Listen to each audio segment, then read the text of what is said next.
ફરસાણ વગરની ગુજરાતી થાળી શક્ય જ નથી. સમોસા, બટાકાવડા, ભજીયા અને ઢોકળા. તો આજે તમારી સાથે શેર કરું છું ખાટા ઢોકળાની રેસીપી. ખૂબ જ ઇઝી છે અને મલ્ટીગ્રેન છે. તમને બધાને ચોક્કસ ગમશે. ચાલો જઈએ મારા કિચનમાં.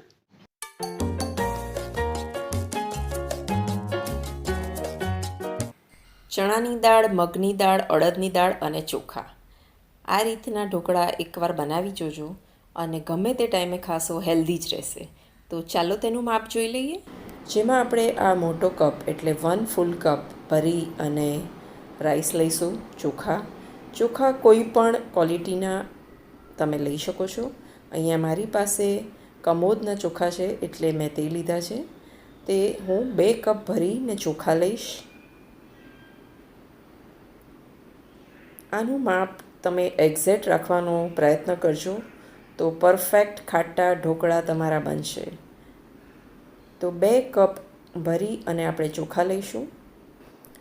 2 કપથી અડધા એટલે 1 કપ, એટલે અડધો કપ જે મારી પાસે સાઇઝ છે એ હું 2 વાર નાખીશ એટલે 1 કપ થશે.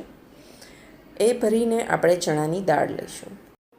ચણાની દાળથી અડધું માપ મગની દાળનું એટલે 1/4 કપ જે મગની દાળ માટે આપણે લઈશું તે 2 વાર ભરીને લઈશું, કેમ કે આપણે બધું જ માપ ડબલ કર્યું છે. સાથે આપણે લઈશું અડદની દાળ જે 4 ચમચી લઈશું. આ મિક્સચરને આપણે 2 થી 3 વાર ધોઈ અને ત્યારબાદ આપણે તેમાં ક્લિયર વોટર થાય એટલે તેને પલાળી દઈશું 5 થી 6 કલાક માટે.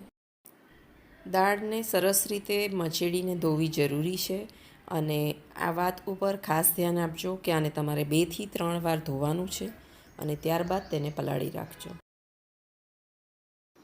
5 કલાક પછી મેં જોયું તો દાળ અને ચોખા વ્યવસ્થિત રીતે પલળી ગયા હતા.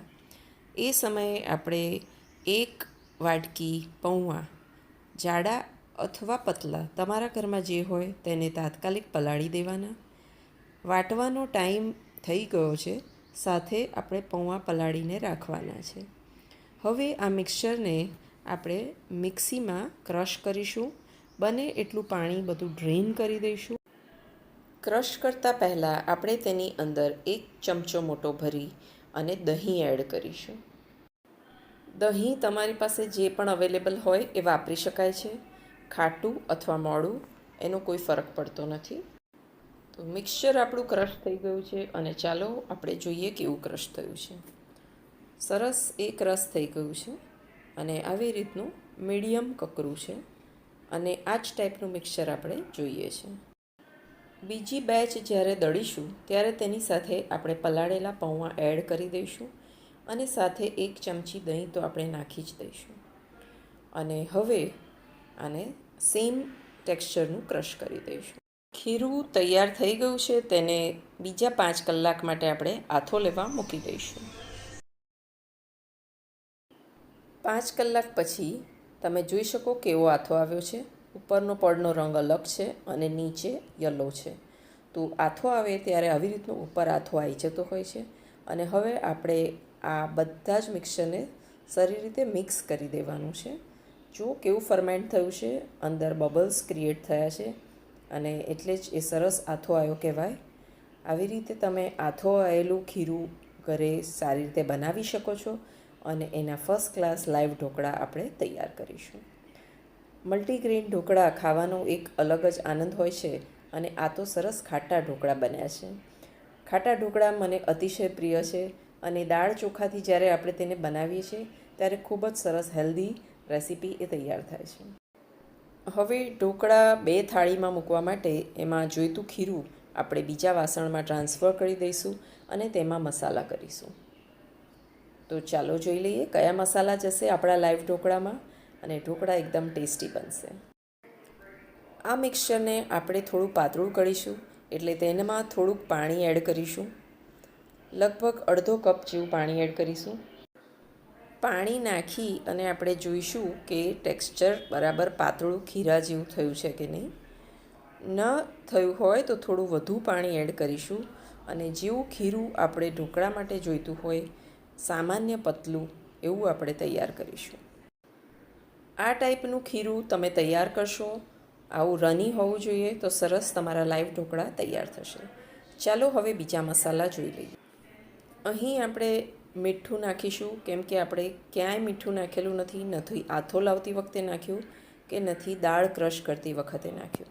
મીઠું આપણે અહીંયા જ નાખવાનું છે સ્વાદ પ્રમાણે. એટલે અહીંયા 1 ચમચી મીઠું મેં નાખ્યું છે અને 1 ચમચી ક્રશ કરેલા લીલા મરચાં હું અહીંયા એડ કરીશ. સાથે નાખીશ ક્રશ કરેલું આદું અથવા છીણેલું આદું. સાથે આપણે નાખીશું 1 સ્કૂપ ઓઇલ. ઓઇલથી ઢોકળા સરસ ફરસા તૈયાર થશે. અહીં આપણે 1 ચમચી દળેલી ખાંડ અથવા આખી ખાંડ ઢોકળાના મિક્સરમાં એડ કરવાની છે. સાથે આપણે ગ્રીસ કરેલી ઢોકળાની પ્લેટ્સ રેડી રાખી છે અને સ્ટીમર પણ આપણે તૈયાર કરી દીધું છે. તો અત્યારે આપણું બેટર કમ્પ્લીટલી રેડી થઈ ગયું છે અને અહીંયા આપણે નાખીશું 1 ચમચી ઈનો. સાથે આપણે નાખીશું અડધી ચમચી હળદર. ઈનો નાખો તો હળદર નાખવાની. જો તમે ઈનો યુઝ નથી કરતા અને ખાવાનો સોડા યુઝ કરો છો તો હળદરનો બિલકુલ ઉપયોગ નહીં કરવાનો, નહીં તો તમારા ઢોકળા લાલ થઈ જશે અને તે ખાવામાં પણ તેનો ટેસ્ટ બદલાયેલો લાગશે.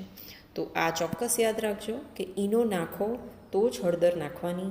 ખાવાનો સોડા યુઝ કરો તો હળદર બિલકુલ નહીં નાખવાની.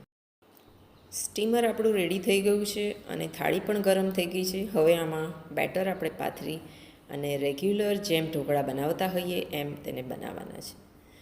આની આગળનો પ્રોસેસ લગભગ બધાને ખબર જ હોય છે કે 10થી 12 મિનિટ ઢોકળાને આપણે સ્ટીમ કરવા દઈશું. ત્યારબાદ તેને ઉતારી અને આપણે ઠંડા પડશે એટલે તેના કાપા પાડીશું. આ ઢોકળામાં આપણે વઘાર કરવાનો નથી, પણ આમાં કાચા તેલ સાથે તેને ખાવાના છે. તો આ રેસીપી તમને કેવી લાગી તમે ચોક્કસ મને કમેન્ટ કરીને જણાવશો. અને મલ્ટીગ્રેન ઢોકળામાં બીજા કયા કયા ગ્રેન આપણે વાપરી શકીએ તો આનાથી પણ વધારે હેલ્ધી રેસીપી તૈયાર થાય. તો ચોક્કસ ડિસ્કસ કરશો મારી સાથે.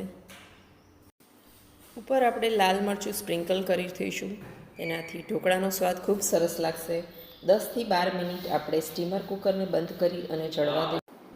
આ સાથે અમે કઠોળના ઢોકળા, દૂધીના ઢોકળા, બધા અલગ અલગ પ્રકારના ઢોકળા મૂક્યા છે. જો તમે ના જોયા હોય તો ચોક્કસ જોજો.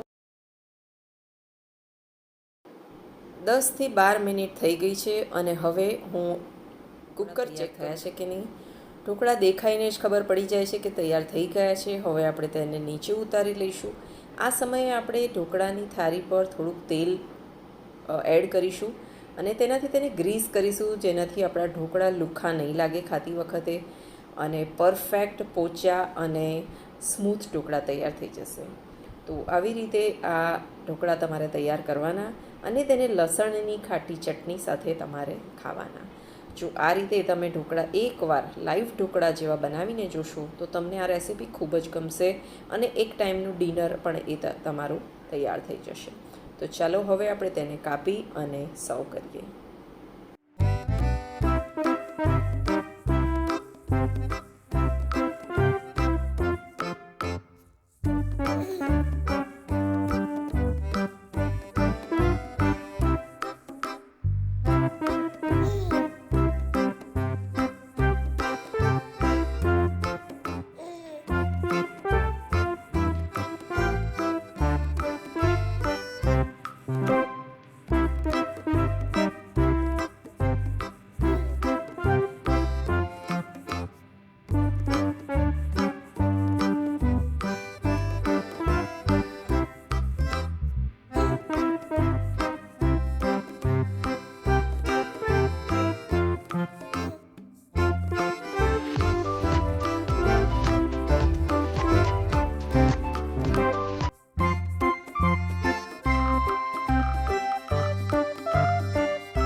ખાટા ઢોકળા બનાવવાનો પ્રોસેસ થોડોક લાંબો છે, કેમ કે આથો પણ લાવવો પડતો હોય છે અને અલગ અલગ દાળ અને ચોખા લઈએ તો એ બધી વસ્તુને પલાળીને લાંબો ટાઈમ રાખવી પણ પડે છે. પણ ખાટા ઢોકળા ખાવામાં ખૂબ મસ્ત લાગે છે.